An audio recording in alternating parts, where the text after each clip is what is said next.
You guys ready for some New Year's rock and roll trivia? We are. It's not about New Year's, though.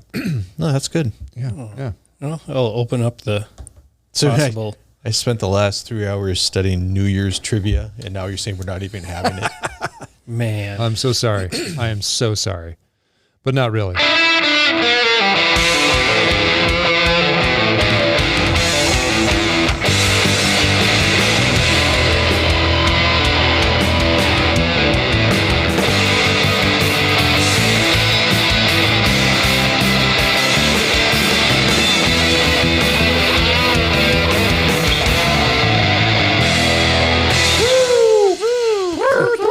I don't have any party trivia or party favors here. Yeah. What did you guys do for New Year's Eve? Good one, Lance. Yeah. Hey. All right. Well, Happy New Year and welcome to another episode of When Records Ruled, the podcast where we share our love of rock music and pop culture from the 70s and 80s and take a few B-side tracks down memory lane along the way. I'm trying to hold my thoughts together as Lance does his exercises right in front of my face. He's trying to lose weight. He has a goal for this year. And with just arm exercises. Yes. Or you're practicing the sobriety test. I don't know what you're doing. It kind of looked like it, actually. Yeah. You put your finger in your nose. Yeah, that's right. All right. That was last night. New Year's Eve. Yeah, that's right. So get out those liner notes and put on your thinking toque because it's time to hit the play button. I'm your host, David Norris, and joining me on this flashback musical road trip are my good friends Brian Strom and Lance Schwartz. You guys know Schwartz. Schwartz? Sorry. I was already into my next word. Oh, I thought you were doing your Canadian accent. My Schwartz. Or whatever. You know what a thinking toque is? Brian knows the reference. I don't have mine on, so I guess not. Yeah. Bob and Doug McKenzie. Oh, from the 12 Days of Christmas song. You know the other meaning of toque, T-U-U-K? They had skate blades in the 80s called toque blades. No, I'm not familiar with that one. Actually know, huh? Mm-hmm. We're learning all kinds of fun facts on this trivia night here. We are. Yeah. So instead of our typical album review, we thought it might be fun to bring in the new year with some rock and roll trivia. Woohoo! Yes. So I have a list of 36 questions dealing with rock and roll from the 70s and 80s. 36? 36. It's going to take me at least 5 minutes to get the answer for each of these. Well, then I guess I'm the winner. That's right. I'm going to ask the question, and whoever has their hand up first gets to answer first. But if you guess incorrectly, the other person has a chance to answer. All right. I will be keeping track. Each question is worth 1 point, and at the end, I'll add them up to see who wins. Play along at home if you like, and let us know in the comments how many you correctly answered. I kind of feel bad for you, Dave, though. That's okay. Because you don't get to answer. My wife actually volunteered. She goes, I should be asking the questions, then you can all three play. Yeah, and I said, no, that's okay. Dave's like, I already read the questions. I already know all the answers now. She'll never know. Tell her to go out and find, 30-something questions that she could ask us. It's very specific. You guys want to know what you're playing for? Yes, I do. Yeah. The coveted a new car? Yeah, no, not quite. I haven't actually bought the trophy yet, but it's the When Records Ruled Ultimate Trivia Trophy. Whoa. Yeah, I know. Can you imagine what it looks like, though? Yes. Because whatever you're imagining, it's probably not what it's going to be. Yeah. I probably have one like that from like the grade school spelling bee. Probably. Where I got don't know. third place, and it's a little plastic cup about maybe. No, it's not. Does it kind of look like a 3 inches Grammy? tall. No. All right, well. I have a picture in my mind. I look forward to seeing it. By the time this comes out, it's going to look great on my mantle. That's all I have to say. Oh, wow. Smack talking already. Lance, you got a response for that? I'm feeling a little inferior already, I guess. Yeah. Well, 1 point to Brian for smack talk and bad to come back by Lance. -1. -1. So Lance, you're in the hole. There are no winners and losers here, folks. Says the loser. Man. All right, let's get into it, guys. I know you were studying really hard, probably in your 70s and 80s rock trivia these last couple of weeks, right? Yeah. Yes. Okay. All right. Totally. Our first question. The instrumental sounds on the Eurythmics' Here Comes the Rain Again were played by members of the British Philharmonic Orchestra. We're going to start off with a true or false question. So, true or false? You got to raise your hand if you want to answer. Okay, can you repeat the question? The instrumental sounds on the Eurythmics' Here Comes the Rain Again were played by members of the British Philharmonic Orchestra. True or false? Who are the what did you call that band? Eurythmics. Never heard of them. Oh, Brian's heard of them. You've never heard what? What are you talking about? That's another -1 for a bad joke. You are losing. I'm going to say false. I'm just going to say you get to answer because it's a true or false. It's not really kind of a multiple choice, but just in case Brian's wrong. Philharmonic doesn't sound correct. I'm going to go with Brian and say false as well. It's true. The answer is true. Wow. Okay. But because of the limited space in the main studio, the musicians recorded their parts in various places within the building. So I'm told. I was thinking since they're kind of such a synth band, they would have just kind of done it on a keyboard or something. Yeah. That's kind of what it sounds like. But man, that's Double losers. Yeah. you guys are starting in the hole. Man. Yeah. It's going to be a long episode. Now, if we get the wrong answer, do we lose a point? No. Oh, okay. I'm not going to. I need to keep the math simple for me. So How are you I'm not keeping going to score give over Lance any tips, but Checks. he should have said false. He probably should have just playing the numbers. I think that's certainly yeah, true. that's true. Because if ding, ding, ding. Yeah. See, I gave you an gotta opportunity. go ding, ding, ding. I'm not going to go ding, ding, ding. There's no ding, ding, dinging. No. No. That is, I think, our only true or false question. So Okay. you blew it now. Good. I hope they All right. said that was the most obscure band that you have a question about. No. Wow. This is not going to be easy. Some are very easy. Some are, kind of hard. There's a couple of them there that I don't know if you'll get. We'll see. All right, next question. In the early 1970s, Grand Funk Railroad, heard of them? Yes. Yeah. All right. They attempted to engage which well-known rocker? And this is a multiple choice here. I got 4 answers for you. A, Chuck Berry, B, Peter Frampton, C, Barry Manilow, or D, Sam the Sham. In the early 1970s, Grand Funk Railroad attempted to engage which well-known rocker? No one's raising their hand. Okay. Oh, Lance was first. I'm going to say Frampton. That is correct. Thank you. Wow. 1 point for Lance. Grand Funk it Railroad seemed tried the to most attract. obvious. Yeah, they tried to attract Peter Frampton in 1972, but due to a solo record deal with A&M Records, Frampton was not available. And Frampton was in a band called Humble Pie in the late 60s. He's been around a long time. The dude is old. He is old. I think he comes out on stage and sits now, doesn't he, when he plays? I'm pretty sure. I just saw a clip of him lighting it up. He's a very good I said, guitarist. do you feel like a you guy? Yeah. Yeah. And he was playing a little of that. Yeah. That was Like recently. how did they say Did that? he come alive? He was alive when I was seeing him play. Yeah. How did they say that in Fast Times? The Frampton Comes Alive was like standard issue. Damone was saying a standard issue to every suburban kid. Yep. Something like that. Do you have it? Do you have Frampton Comes Alive, Brian? I did have the record at one point. Yeah. I don't know if I still do. It's a good album. I do remember when this was years ago when on Pepsi you get the bottle cap and you could download a free song from iTunes. Yeah. You remember that? Loved it. Oh, yeah. So I'm thinking, Yeah, okay, yeah. I'm going to make good use of mine. So I did get Do You Feel Like We Do? 'Cause it's Or I like Do. what? It's like 18 minutes long. Yeah. I'm like, I'm getting bang for my buck on this one. It's like 6 songs worth. That's Whole right. side of an album. That's isn't it? right. Yeah. Good thinking. Nice. Next question. What award-winning tune from the 1980s is described by its writer as, quote, a nasty little song that is generally misinterpreted? Is it A, Like a Virgin, Madonna, B, Hurt So Good by John Cougar Mellencamp, C, Every Breath You Take by The Police, or D, Jump Van Halen? Brian shot his hand up. I'm going to say The Police, Every Breath You Take. That is correct. Wow.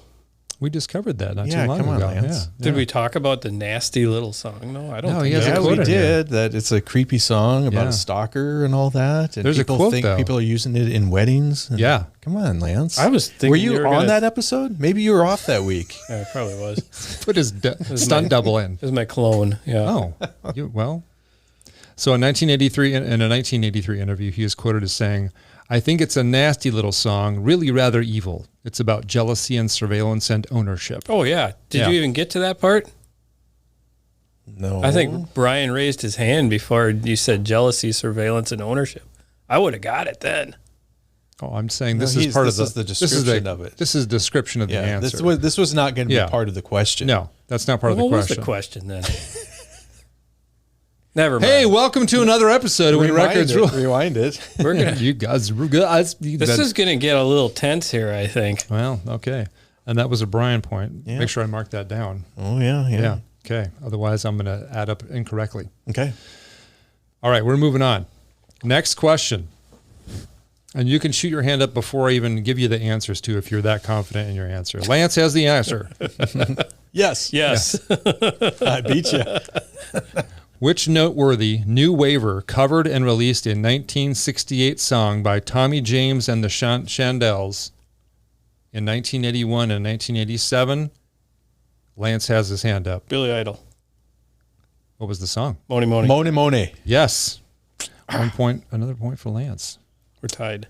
Billy Idol with Money, Money. In the 1980s, an obscene phenomenon cropped up. When the Billy Idol version of the song was played, the audience would chime in with various vulgar lines. Yep. Remember that well from the Albatross. Due to this odd occurrence, the song was banned at many high school dances. I'm sure it was. I can imagine. All right, next question. Which popular female vocalist sang on Neil Young's 1972 smash hit, Heart of Gold? Oh, Brian has his hand up. Linda Ronstadt. That is correct. I'm not even getting guess. to the answers. I can't even get to the Who answers. says it was a guess? Oh. Maybe for our listeners at home, I should at least give you the 4 answers, and then you can shoot your hand. All right, How about but that? I mean, okay, you can continue reading it, but I'll just get my hand up. yeah. no, There you go. I think it was a educated, It was. because Linda Ronstadt was huge in that crowd. Yep. Can with you name Neil Young and the guys from the Eagles and Jackson Brown and the whole, what was the Valley in L.A.? The Oh yeah. desert. We'll think of it before the end. There's a documentary on it. Yeah, it's really good. Yeah. Come back later. You know the other famous male musician that was on backup vocals for Heart of Gold? James Taylor. Oh, Yeah. I think I did remember that. Yeah. That's a fun one, Not right? surprising. And James Taylor's brother. Anyone? Frank Taylor. I can't remember, but he has a brother that had some songs. He had some songs in the top 20. Really? Yeah. Okay. Yeah. It's more that's bonus trivia for everyone. You guys come up with the answer. Yeah, even if you can't come up with his first name. Yeah. All right, next question. In 1988, Tom Petty helped create what musical group that included Bob Dylan and George Harrison? Brian had his hand up, but I'm going to read 4 answers here. A, Stray Cats. B, the New Rat Pack. C, Traveling Wilburys. Or D, the Kingston Trio. Brian. The Traveling Wilburys. Yes. Can you name the other members that I didn't mention? Yep. Bob Dylan. I mentioned Bob Dylan and George Harrison. George Harrison. Jeff Lynne. And Roy Orbison, you said that? Yep. No, I didn't say that one. Roy but that is, Orbison. yep. The And group Petty. recorded 2 albums, Traveling Wilburys Volume 1 and Traveling Wilburys Volume 3. What happened to 2? They were just so goofy. They shelved it. They weren't happy with how it turned out. They had all their made-up names, too. Yes. They all, And if I'm not with the last name Wilbury, right? Yes. And if I'm not mistaken, they may have used different names on the 3rd volume. Oh, really? Just because they were being goofy? goofy kind of guys. Well, that'd be fun. Yeah. Maybe we should do that one episode. They are great. Both of them are great albums. They are. I don't know if I have 3. Do they have a hit on 3? My Baby. It's probably Which Brian and I covered on our Box did. Covers album from our Boxcar band. And I would say that was almost a tie. almost. But you know what? We look back at the tape. Speaking of We had ties, buzzers. Throw the flag. speaking of ties, it is tied 2-2 right now. Okay. All right, next question. Because I did know the answer to that. Yeah, I trust it. You did. Which lead singer met his supermodel future wife in 1984 while working on a video together? Yeah, I know this one too. But Brian A, put his hand up. Rick Ocasek of the Cars. B, Steve Perry of Aerosmith. C, Billy Joel of the Billy Joel Band. That's the way this is labeled. Or D, Kurt Cobain of Nirvana. Brian. Billy Joel. For Uptown Girl. You want to know the song, or what do you want to know? While working on a video together. Okay. Was it Rick Ocasek It was then? Rick Ocasek Okay. of the Cars. Oh, they Yeah. did too. Met a Okay, supermodel. I guess I don't specifically know that Billy Joel met her on the shoot. I Yeah. think they were already Probably either already a couple together. or married when they did that. Oh, That's like almost a trick good. question. That was trick. Yeah, no, See? I raised my hand too fast. it's all right. Because I was thinking Billy Joel too, but I knew that Rick Ocasek married Paulina Poroshkova. Porishkova, Like that, yeah. on the set of the For Cars You Might Think. Drive video. Drive. Oh, yeah, Yep. she was in both of them. Two were married in 89. Mm-hmm. That's You Might Think interesting must have come out later. because You Might Think came out before Drive. So I'm gonna call foul on that trivia That answer? fact. Okay. I mean, he may have met her, but I think it's on You Might Think. I think somebody at home listening to this should probably look that up and see what Yeah. the correct answer is, because I'm not doing it right now. I might think. You might that think? You might that's think. what it was. You might think you're correct. And I believe I am. All right, next question here. Which edgy 1970s rock icon declined a role in a James Bond movie? Oh, Lance, all right. Wait. Don't answer yet. A, Alice Cooper. B, Meatloaf. C, Robert Young. Or D, David Bowie. I'm going with D, David Bowie. That is correct. Yes. Do you remember the James Bond movie name? Nope. He refused the role of Max Zorin in A View to a Kill, stating, "I didn't want to spend 5 months watching my stunt double fall off cliffs." Okay. I don't know if you want, I don't know Is what the context that is. Like he wanted to do the stunts himself. I don't know. I think he was just a very likable dude that didn't like to see people stressing. Yeah. Bowie was kind of a weird dude. And I only knew that because Bowie was in the film A Man Who Fell to Earth as well in the 70s. And he's acted in Labyrinth, I think was the other one. So that's why I threw my hand up thinking it must be Bowie. All right, next question. In Excess's Andrew Ferris asked a cab driver to wait while he recorded the main riff for Need You Tonight, which had apparently... Brian had his hand up and put it back down, which had appeared suddenly in his head. How long did the taxi driver wait? We're just going to go to the answer this time. Brian. 45 minutes. You want to hear the answers now? Or do you just want to guess, Lance? If I guess wrong, do we both lose then? Is that how it works? No. If you guess wrong, If you guess wrong, you don't get a point. Yeah. Right. So the answers. Do you want to hear the answers? Sure. All right. A, 5 minutes. B, an hour. C, 4 hours. Or D, an entire day. Well, I'm just going to go with the D, the entire day. I'm going to change my answer to 1 hour. No, nobody gets it. No. What was it? It was an hour. Oh, okay. Cab driver was annoyed, but Ferris managed to tape the riff, which resulted in a major hit. We covered that on our In Excess episode. Yeah, I remember that conversation. I was there that night, but I wouldn't have remembered the time, though. No. 45 minutes sounded pretty good. I would have even thought said so, like too. 30. But yeah. I knew it was more than 30, but I didn't think it was an hour. So I mean, if the split it. meter's running, What do you care? That's right. Easy money. Yep. Next question. What kind of moon is invited to shine in the Doobie Brothers' #1 hit, Black Water? Magical? B, Lance. Mississippi. Mississippi is correct. Start singing it mark in you my head. down. No, I Yep. started to do too. I just hadn't gotten that far.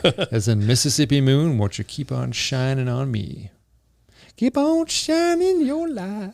Gonna make everything. Gonna make everything all right. Make everything all I right. ain't got no worries, cause I ain't in no hurry at all. That was beautiful. So beautiful. Hand, take me by the hand, pretty mama. No, it's not good. With your daddy all night long. We are nerds. I like to hear some funky Dixieland. Pretty mama, come and take me by the hand. By the hand, take me by the hand. Pretty mama, come and dance with your daddy all night long. We're so musical. So musical. We're nerds. That's what we are. Music nerds. Yep. Next question, gents. Which American actor appears on the cover of Band on the Run by Paul McCartney and Wings? American actor. Sylvester Stallone. B, Leonardo DiCaprio. C, James Coburn. Or D, John Voight. Brian has his hand up first. John Voight. Yeah. Really? Stallone? James Coburn. Who the heck is I don't know James who James Coburn? Coburn is. He was in The Magnificent Seven, also in The Great Escape. Okay. Older actor. Yeah. Also pictured on this Notorious album cover are Michael Parkinson, Kenny Lynch, Clement Freud, Christopher Lee, John Conte, and guitarist Denny Lane, and then Paul and Linda McCartney. Didn't Denny Lane just pass away this like a week ago? I don't know, did he? I believe he did. Oh. Paul, yeah, you're right. You mean quite a few weeks ago, because this is coming Yes. out. Oh, yeah. Yeah, that's right. Yeah. Didn't Danny Lane pass away in December? Yes. Yes, he did. He did. Yeah. Yeah. I wouldn't have gotten anybody else on the cover other than Paul and Linda. Yeah. Same. I recognize a lot of them, but I couldn't place a name with the face. Okay, next question. What song holds the honor of being the most requested tune on U.S. FM stations in the 1970s? A, Hey Jude, B, Seasons in the Sun, C, Leader of the Pack, or D, Stairway to Heaven?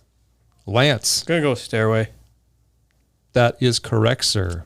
Ooh. You are killing it. This 8-minute unparalleled journey through the crescendos and tempo variations culminates in one of the most intense musical climaxes in rock history, or so says the explanation on this answer. Okay. Fun facts we didn't know, but good guess. Well, educated guess. It's got an educated guess based on the 4 answers, right? Yeah. Well, Terry Jack's Seasons in the Sun is quite a tune, but yeah, I don't think it right. holds a candle to... What's that? Oh, is that how it begins? Yeah. I love that song. All right. Which classic 70s rock group wrote an angry song in reaction to a record company's attempt at a negative publicity stunt? A, Kiss, B, Nirvana, C, Heart, or D, The Partridge Family? This is a tough one. Oh, Lance. I'm going with Kiss. Okay. What were my other choices? Nirvana, Heart, or The Partridge Family? I'm going to go with Heart. And you would be correct, sir. Yeah, it's okay. Context, please. The song is Barracuda. Barracuda, yeah. So Ann Wilson revealed in interviews that the song was about Hart's anger toward Mushroom Records, who as a publicity stunt released a made-up story of an incestuous affair involving Ann and her sister Nancy Wilson. Okay, enough said. Yeah.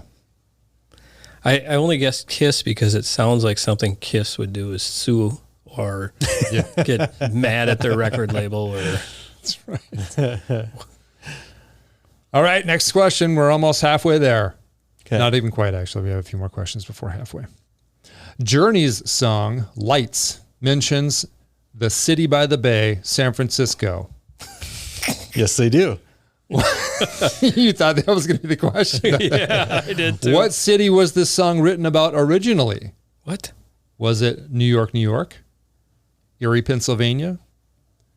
Brian? New York.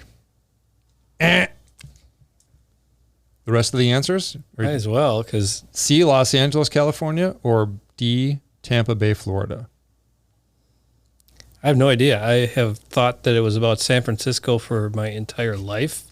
Brian wants to answer again. No. What?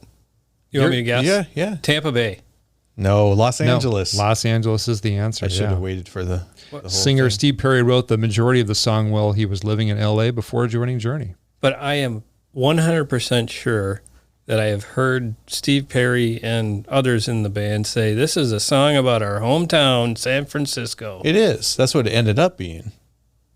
But it started being written in Los Angeles. Yeah. So then that was where he got his inspiration. What city was this song written about originally? That's the key word, I think. It's a dumb question. It's a trick question. You just don't like the answer.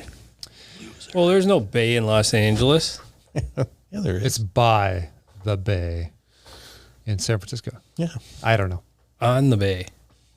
We're moving on. Next question. What is the last group Jimi Hendrix played guitar with before he passed away? A. What? That was a flinch from Brian. He was about to answer. He's doing the wave. You can break dance your way to the answer. That's fine. A. War. B. Marshall Tucker Band.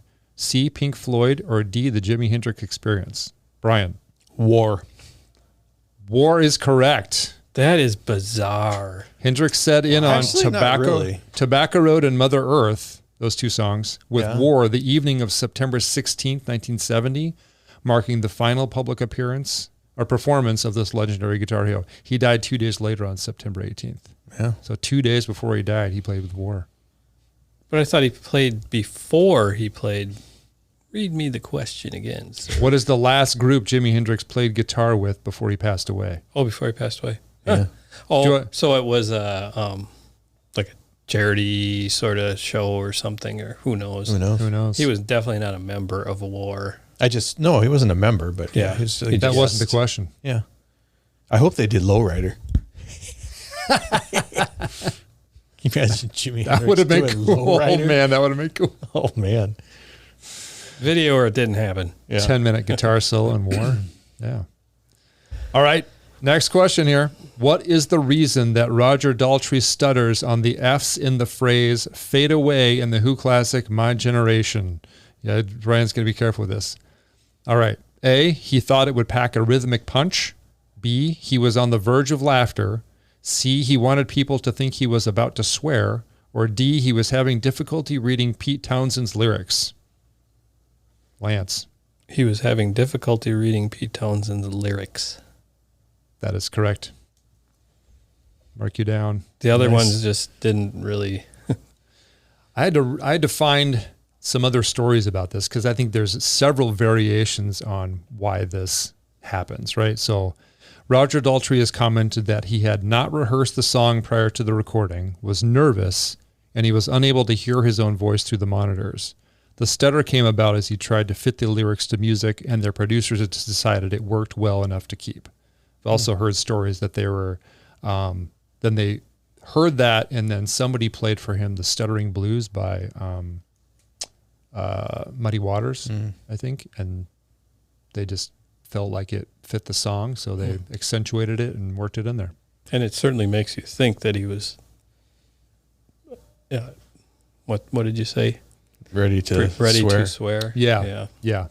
I mean, that's Originally, there was some groups who banned the song, thinking it was like offensive to those who had a stutter. But it was like so popular. Yeah. But no, that's yeah. Sorry, we're And there were- overriding you. There were other songs out there with the stutter as well too, so it Yeah. wasn't like this is the first one. Yep. Yeah. All right, moving along. The band name for the 80s new wave rockers, A Flock of Seagulls, was inspired by A, watching birds from a summer home on the shore, B, the book Jonathan Livingston Seagull, C, participation in the Liverpool Audubon Society, or D, a tribute to the singer's first love, Brian. B, the book.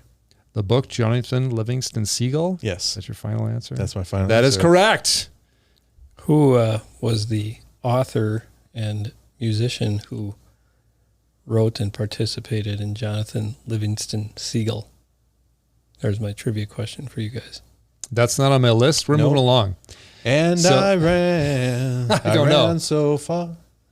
No Neil idea. Diamond. Neil Diamond. Okay. The expanded answer on this one is this unique band is credited with popularizing the waterfall hairdo in the 1980s, which became the hairstyle of choice for new wavers. Yeah. Popularizing? The waterfall hairdo.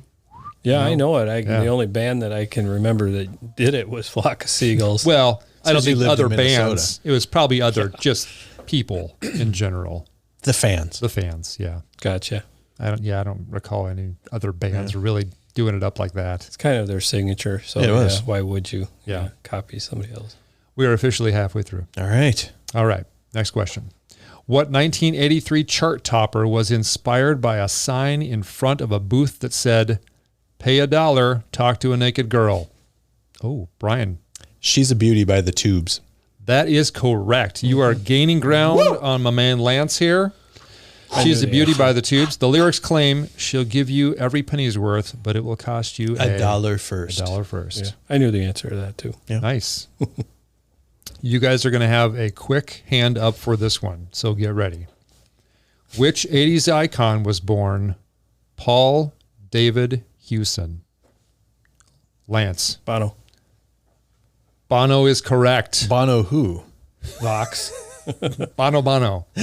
U2's well-known lead singer was born Paul Davidson Hewson in Ireland on May 10th, 1960. I did not know that. Bono Vox, you know what that is? No. Latin for beautiful voice, good voice. Oh. Yeah. I took Latin in high school. Okay. It's paid off. You've brought it to the Finally show. used it. Right, yeah. After all these years. Yeah, exactly. Just waiting for this moment in time Yep. on the show. All right, next question. Why did England's Queen Elizabeth criticize Rick Allen of Def Leppard? Whoa. You want to think about that some more? Or Go you want me to ahead. Okay. A, she thought his hair was too long. B, she did not approve of the boxers he wore on stage. C, she thought the drums drowned out the rest of the band. Or D, she thought he was too young to be in a rock band. Brian had his hand up. Well, how do we do that when you raise your hand and then put it back down? Because I know the answer to this. Go ahead, Lance. His boxers on stage. Yeah, that is correct. The Queen did not approve of his boxers Just because give us they each a looked point. like United Kingdom's flag. Yeah. Right. Yeah.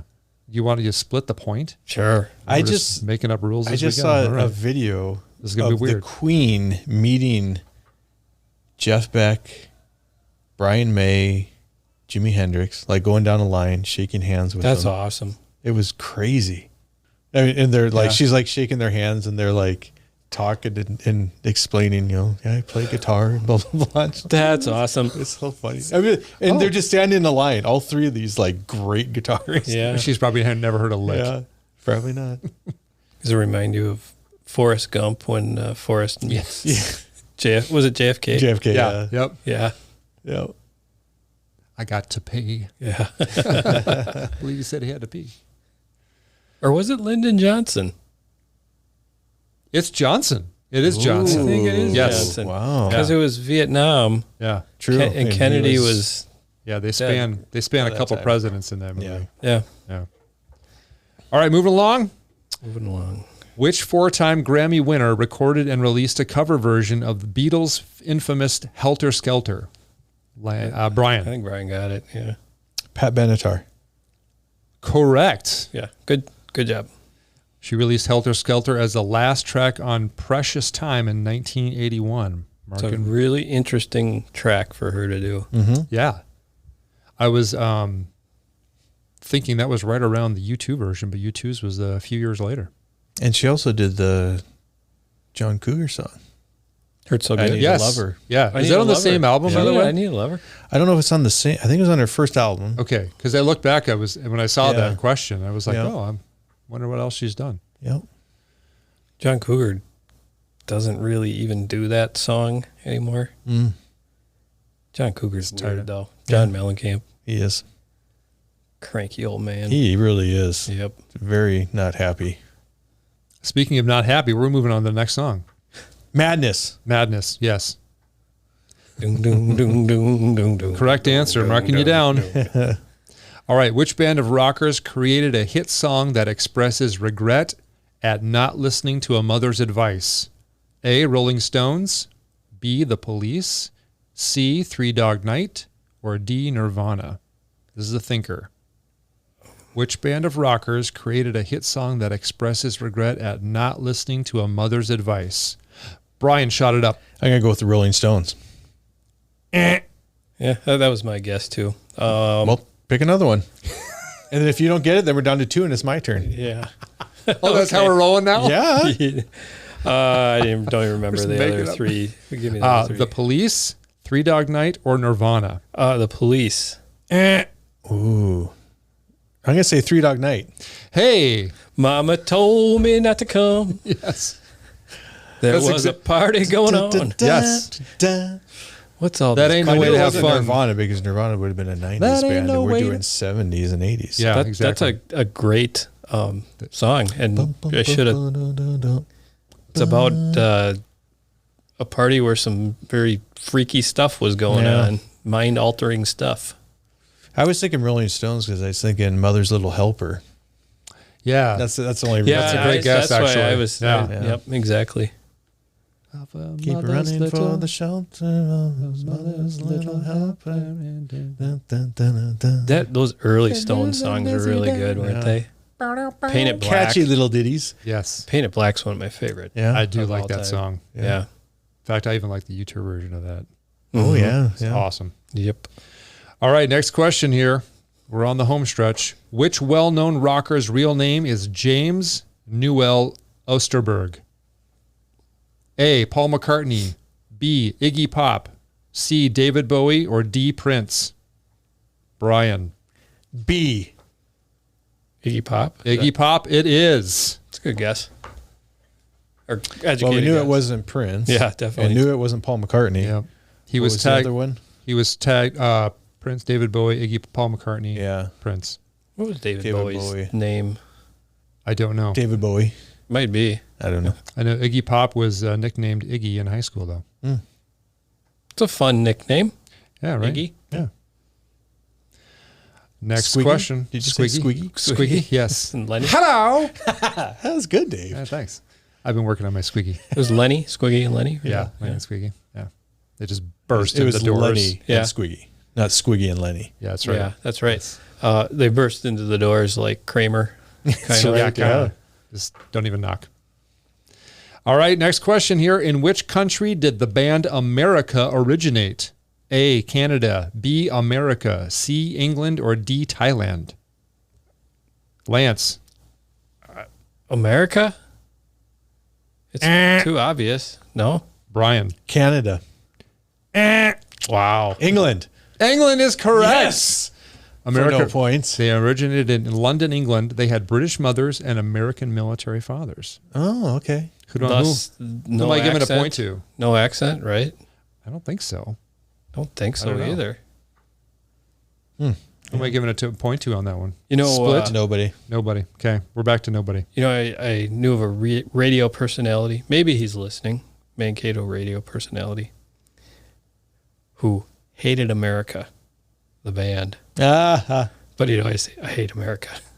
And then his coworkers, "Pete, do you still hate America?" "Yeah, I hate America." Not his favorite band. Yeah. Next question here.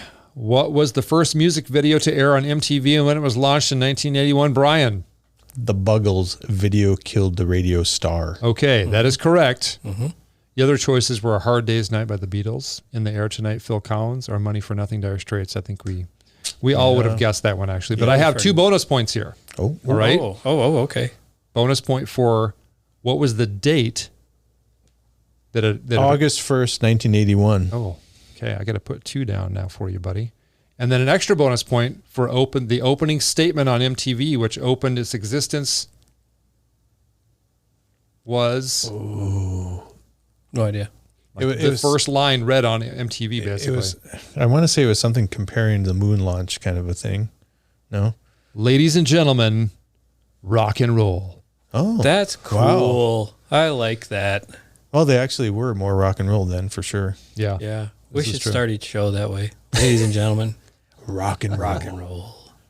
You know the band Poison? You guys are familiar with the band Yeah. Poison? I hate Poison.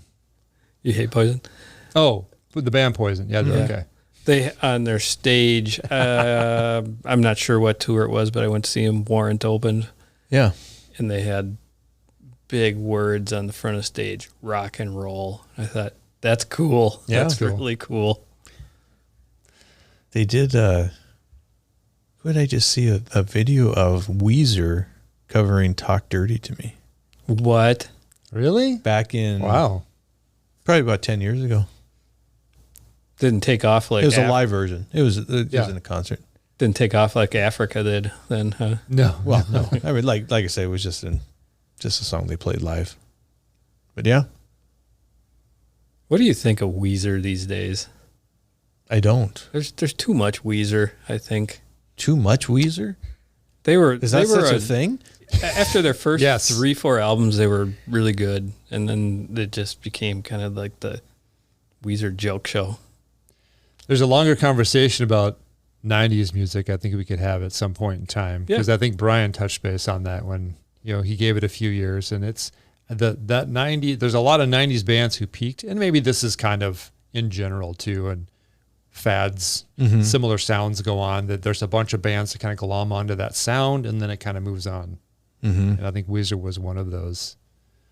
They're still popular, but I got their maybe first 2-3 albums, and then I can because we saw them twice. Lance and I did. And their first 2 albums I really liked a lot. Yeah, was Pinkerton 3. I think so. Yeah. Anyway. Yeah. All right. Back to trivia. Which sizzling new wave band produced a popular video in the jungles of Sri Lanka in the early 80s? Ooh. I think that was close. But it was Lance. I think Lance. Yep. Duran Duran. You are correct, sir. Hungry Like the Wolf was filmed in Sri Lanka's jungle regions.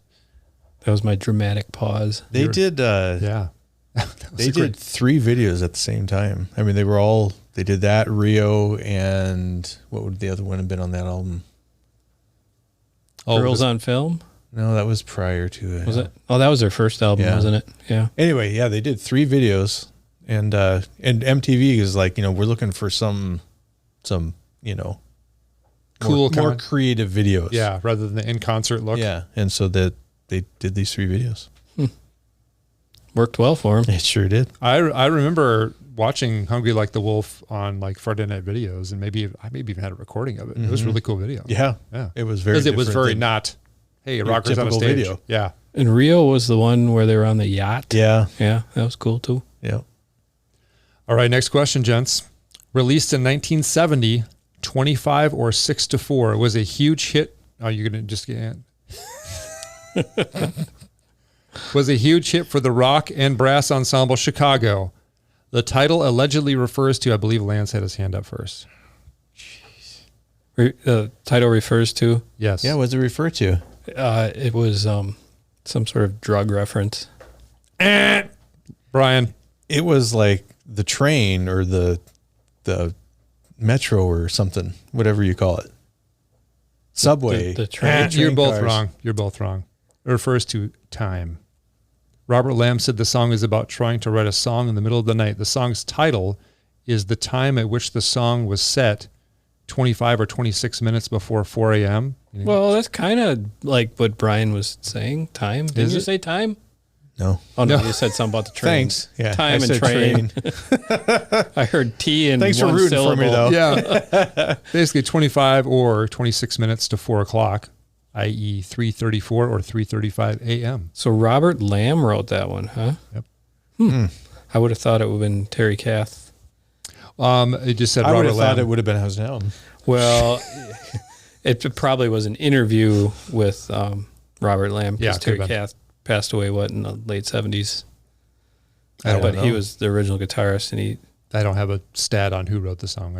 That quote from Robert Lamb about what it was about. Oh, yeah. Yeah. Yeah. All right. Dave, your son just walked by. Oh, really? Yep. Oh, now he's walking by again. Oh, now they're just fans. Look at you. Oh, hey. Guest appearance? Does he know anything about music? No. Not our music. Yeah. Actually, he does. I take that back because he's your son. They've been exposed to a lot of quality rock and roll songs through Guitar Hero. There you go. Yeah. So that's one good thing about that. Mm-hmm. Every once in a while, my son will send a text and ask, do we still have those Guitar Hero guitars? Oh. Like, yes, too expensive to send to Seattle. Yeah, that's right. It's fun to play, though. Mm-hmm. All right, next question. Did you have Rock Band? No. My youngest one really wants that because he wants to do the drums. Yeah. That'd be fun. We had it. It was fun. Can't get 25 or 6-4 out of my head now. Yep. Well, hopefully this next song will. That's the easiest song ever to play on guitar, by the way. Yeah, just right. go down the Smoke on the Water. Hello. Well, at least for me. All right. Let's go, Brian. That's good. That was really good. Did you go to Chicago when they were here? No, I didn't. Dave and I went. I did, yeah. I took my wife. It was good. They're a good band. Next question. We wasted like 10 minutes just shooting the breeze. That's okay. To produce Robert Palmer's memorable music video, Addicted to Love, a musician was hired to teach the female models basic fingering techniques to give the video a realistic look. What was the outcome of this effort? A. 2 of the models went on to form their own band called Love Addiction. B. One of the models broke 2 nails and ended up in tears. C. The musician gave up after an hour and left. Or D. The musician ended up marrying one of the models a week later. Oh my! Who was first? Go ahead. Brian. D. That's what I would have guessed too. Lance. They broke their nails and gave up. Nope. Yeah. It's the one that he left after an hour and said, forget it. This is ridiculous. According to a VH1 pop-up video, a musician was hired to teach the models basic guitar fingering techniques, but gave up after about an hour and left. Well, let me say it this way. Nobody was looking at their hands. That's very true. But if you look, it just seems like they have 0 rhythm too, because they're like off in sync. They're not really like in sync too. Yeah. How can you be off in sync at the same time? Off sync. Off sync. Oh, I thought you said off in sync. I probably did say that, but they were behind the beat a little bit, maybe. Huh? Yeah, I don't know. I can see maybe some frustration there. Yeah. But an hour, probably trying to teach them some stuff. Maybe you gave up too easily. I don't know. Great song. It is. Great video. Yeah. I liked Robert Palmer. All right, we're nearing the end. What's the score? Handful of questions left. Do we have a tiebreaker? We are at Lance 10, Brian 12. Wow. It's getting close. Okay. So step it up, Lance. You had your shot, man. Come on. I'm pulling for you, and then I'll be pulling for Brian when you get the lead. I want it as close as possible. Yeah. All right. Next question. In 1977, one of the Sex Pistols was named Johnny Rotten. What was the name of his bandmate? A. Pretty Vacant. B. Adam Anarchy. C. Brian Bullock. Or D. Sid Vicious. Brian. Sid Vicious. Sid Vicious is correct. See, this is imperfect. I mean, I think we all know the answers. It's just we need buzzers. Well, you can You raise your could have hand just said anytime. the answer. You could have just raised your hand anytime. You didn't need to wait for all my answers. You waited. That's because I wasn't sure Same here. until I heard the right answer. Yeah, same here. So you're faulting the system on your Yes. reflexes. Yes. Lance, am I too fast for you? Do you guys understand? I'm a little older than you. Yeah, but you were doing all can't those raise warm-up exercises before. Doesn't matter. I thought you were like all ready to go. Stretching out, getting those ligaments warm Getting for. the buzzer hand going. Yeah. Okay. Oh, this is another callback to a previous episode, Jen. So pay We've already attention. won, so we might as well just quit. No, we are No, down to we're 6 going. more questions here. Oh, I thought there were only 3 more questions. No, I said a handful around a handful. Oh, okay. All right. Which rock and roll entity sued someone over the song Ghostbusters, claiming it was too close for comfort to one of its previous hits? Brian. Huey Lewis in the News. I want a new drug.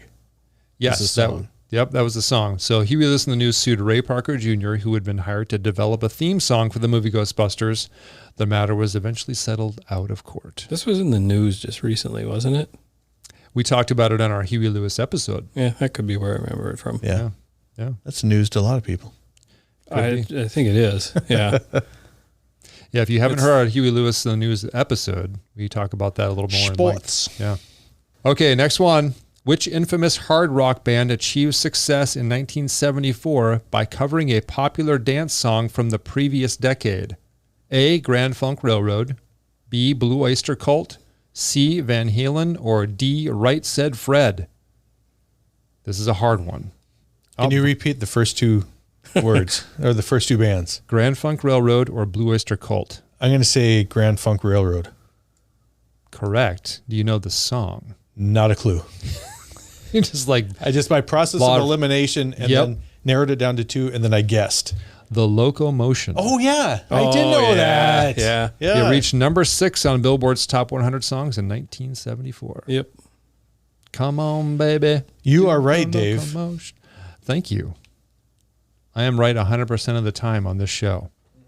Well, this particular episode. Yes.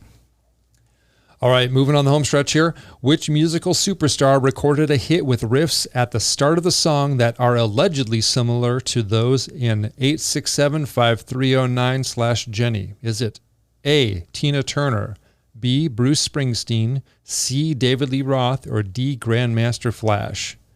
And when I heard this other song, I went, holy cow. I'm going to say Bruce Springsteen. You would be correct, sir. Yeah, it sounds like a Springsteen kind of riff to me. Yeah. Do you know what song? Glory Days.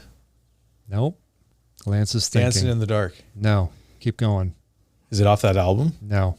Okay. Yeah, no, I don't know. It's a more recent song. Oh, more recent? Yeah. Human Touch? Radio Nowhere. Radio Oh, I Nowhere? have no idea. What year? What album? I It don't. was in the 90s. The Rising? Might be. See, I wouldn't have been familiar with any of those. His popular single Radio Nowhere features a set of guitar riffs at the beginning that many fans consider particularly similar to 8675309 Jenny. Although the lyrics and the tone of the song are quite different. Yeah. If you're listening right now, pause this and go check it out. Right now. Okay. Are you back? Welcome back. Yeah. Well, see what we were talking about? Yeah. Wow. Wow. Right? I'm telling you. Yep. Actually, if you do listen to that, I did listen to that after reading the song. Did I you? went, woof. Wow. Yeah. Just the beginning, though. Yeah. Just the beginning, little intro, little riff. And then the rest of it's pretty different. All right. This is going to be a quick question, I think, too. You guys are going to get this. Which 70s band described themselves as suburban robots here to entertain corporate life forms? Lance. Devo. Devo is Wow. correct. You wanted I a knew there was Devo question. question. You Yeah. got a Devo That's right. question. They crashed into the That's good. 1970s with a crisp, brand new musical style. This unusual and musically tight group was referred to by David Bowie as the, quote, band of the future. Well, Devo's good. I mean, if you don't know them, go Yeah. back and I can't remember which album recently that I listened to. There's one that starts with are we song nuts about- men? No, We are Devo. something about a girlfriend. Anyway, Yeah. they're good. Okay, this is a little timely given our recent Pink Floyd episode. Why are there sounds of pigs, dogs, and sheep on Pink Floyd's 1977 album Animals? Lance, Go ahead, are Lance. you going to guess at this, or you want to put your hand down? I want the multiple choice. Okay, so no one's Okay, answering quite yet. interesting. Okay. Okay. A, to offer a hint of the song Old MacDonald Had a Farm. B, an effort to expand the group's appeal to animal lovers. C, I can't even answer this now. C, as a tribute to George Orwell's Animal Farm. Lance. I'm going to go with C. And you would be correct. Yeah. So Animals employed imagery and animal sounds as a tribute to the Orwell's main characters in his classic book, Animal Farm. Yeah. That totally makes sense. It was part of the same era. Yeah. All right. Oh, marking you down. Seems like a Floyd. Closing in on Brian again. Oh boy, we have 2 questions left. Okay. So it's getting down the nitty gritty here. But I have to get both of them to tie, I think. You have to get one more to tie. Okay. Ooh. Brian's going to throw it just to come down to a tie. That was fun. Because the last one, you guys are going to get Jump right in. away. Yes. All right. Which late 1980s smash success is said to have been a joke when it was written because it started out as a string skipping exercise? Ooh, Brian puts his hand back down. All right. Lance did it on the last one, so I figured I could do You've it. been doing it all night. I'm going to read it one more time, then I'll read the answers. Which late 1980s smash success is said to have been a joke when it was written because it started out as a string skipping exercise? All right. A, Love Shack by the B-52s. B, Here I Go Again by Whitesnake. C, Love in an Elevator by Aerosmith. Or D, Sweet Child of Mine by Guns N' Roses. What? Very hesitantly, Brian raises his I'm going hand. to say B-52s. That would be incorrect. Slams his hand on the table. If I'm guessing, I'm going to guess Guns N' Roses. You would guess correctly. Yeah, Holy See, cow. that's very misleading because you said late 80s, and that would be 86. That is not late 80s. No, that's 88. No. It was 88. It was 88. Yeah. It was late 80s when that came out, right? I'm just going to fact check that as we're talking Okay. and just to see if we're actually correct or we're imagining things. 86 or 87? Guns N' Roses' Appetite for Destruction came out in 87. 87. All right. Later 80s? I would have called that mid-'80s, but Okay, guys, this is our last question, and it is tied 14-14. It was fun. As far as I know, anyway. As far as I've been keeping track. Exactly. You've been keeping track at home. Yeah. You may have a different score. Who knows? All right, this is the last question, so get ready. What is the name of the band that Tom Schwartz put together before he formed Boston? I think Brian's hand went up first. he worked at Kodak. I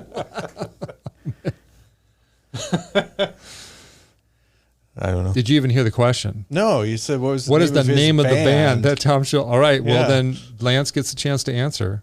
If I don't get this, I am not a Boston fan. Okay, say it without hearing the... Because Boston was the first album we reviewed. Yeah. Go back and take a listen. Like 18 episodes ago, 19? I don't know. Yeah. Something like that. It was called Mother's Milk. Oh, yeah. You are correct, sir.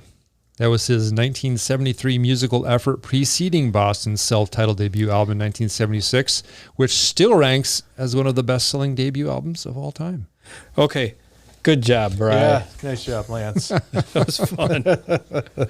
So congratulations to Lance And Brian. for answering a lot of questions tonight. Yeah, we were down to the last question, right? Lance wins our coveted When Records Ruled Ultimate Trivia Trophy. Traveling trophy? Traveling trophy, sure. Yeah. Why not? You know, every year, I don't know, who knows? Next time, I think either Brian or I should be the moderator and let Dave answer some questions. Yeah, that won't go well. You're not a trivia guy. That won't go well at all. No, you guys got way more than I think I would have on this, honestly. And I enjoy being the host. All right. We enjoy you being the host. Oh, thank you very much.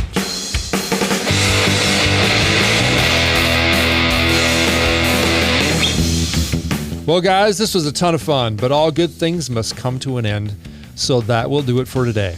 In our next episode, we'll be talking about the Kiss album, Destroyer. We are. Wow. Okay. Does that come as a surprise to you? Yeah. Well, get ready. Better start listening now. This is a tribute to the band that is no longer touring, so they say. Correct. They ended a little less than a month ago. Sometime in December. Yeah, sometime in December. Yep.